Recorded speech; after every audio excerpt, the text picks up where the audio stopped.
കണ്ണൂരിൽ പ്രളയ രക്ഷാപ്രവർത്തനത്തിനിടെ മരിച്ച രാജേഷിന്റെ കുടുംബത്തിന് സർക്കാർ ജോലി പരിഗണനയിൽ. അടുത്ത മന്ത്രിസഭാ യോഗത്തിൽ വിഷയം പരിഗണിക്കുമെന്ന് ആഭ്യന്തരമന്ത്രി രമേശ് ചെന്നിത്തല അറിയിച്ചു.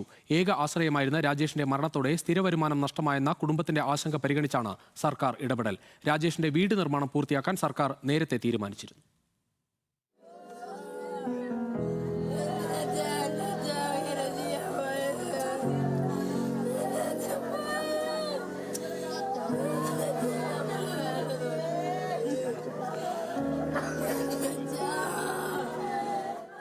അച്ഛനായിരുന്ന ഏക ഒരു മാർഗം.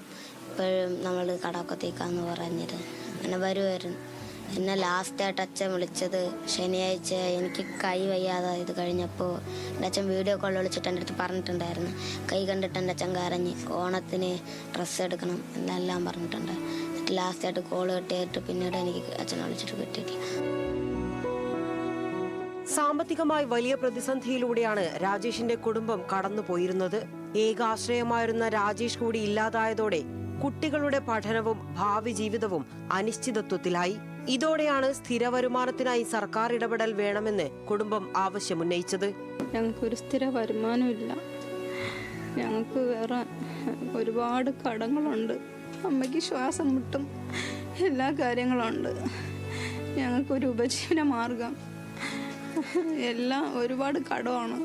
ചേട്ടൻ പറഞ്ഞിട്ട് പോയി നമുക്ക് എല്ലാ കടവും തീർത്ത് വീട് വെക്കണം എന്ന് പറഞ്ഞു ചേട്ടൻ.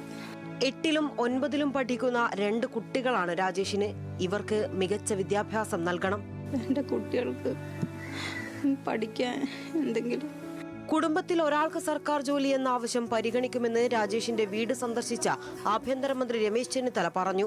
അദ്ദേഹത്തിന് ഈ ഒരു അനുഭവം ഉണ്ടായതിൽ നമുക്ക് എല്ലാവർക്കും വിഷമമുണ്ട്.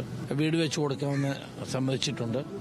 മറ്റു കാര്യങ്ങളൊക്കെ ഞങ്ങൾ ആലോചിക്കും മന്ത്രിസഭാ യോഗം കൂടട്ടെ. പാതിവഴിയിലായ വീടിന്റെ നിർമ്മാണം പൂർത്തിയാക്കാനും സർക്കാർ ഇടപെടും. ഇന്നലെ നേമത്തെ വീട്ടിലെത്തിയ മുഖ്യമന്ത്രി വി ഡി സതീശൻ ഇക്കാര്യം ഉറപ്പു നൽകിയിരുന്നു. ന്യൂസ് മലയാളം, തിരുവനന്തപുരം.